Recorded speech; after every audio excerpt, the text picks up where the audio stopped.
ఉంది item song అంటే ఎవరు నమ్మడు. ఐటమ్ సాంగ్ అమ్మ ముగ్గులాగా ఉంది. నిజంగా బాలయ్య బాబు చేసాడంటే అసలు నేను ముందు నమ్మలేకపోతాను. 2-3 సార్లు జూమ్ చేసుకున్నాను. లేకపోతే ఆయన బాడీ లాగా పెట్టి తలకాయ ఎవరైనా పెట్టి చేసాడు డూబ్ లాగా అనుకున్నా.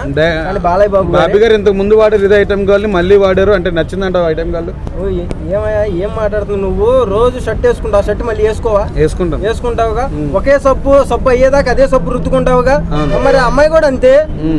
ఒక ఐటమ్ సాంగ్ చేస్తే ఇంకో ఐటమ్ సాంగ్ బెటర్ అయింది. అది తప్పు మాట్లాడుతున్నావు నువ్వు. సినిమా ఓవరాల్ గా అంటే ఎలా ఉండబోతున్నావు సంక్రాంతి? హిట్ అన్న 100% ఈ పాటతో. ఎందుకంటే బాలయ్య బాబు గారు అసలు అంత ఓపికతో ఆ స్టెప్స్ వేయటం కానీ అసలు నిజంగా మైండ్ బ్లోయింగ్. నాకైతే ఆ స్టెప్స్ పక్కన పెడితే నాకు ముందు మెయిన్ గా హీరోయిన్ పిల్లల మీద కొట్టింది మాత్రమే గుర్తొస్తుంది. నాకైతే చాలా బాగుంది, కొత్తగా అనిపించింది. అంటే వాళ్ళ నాన్నగారు గుర్తొచ్చారు ఒక్కసారిగా నాకు. చాలా బాగుంది నిజంగా. డబుల్ మీనింగ్ అనుకుంటే అలా దరిద్రం, అది మనం ఏం చేయలేం.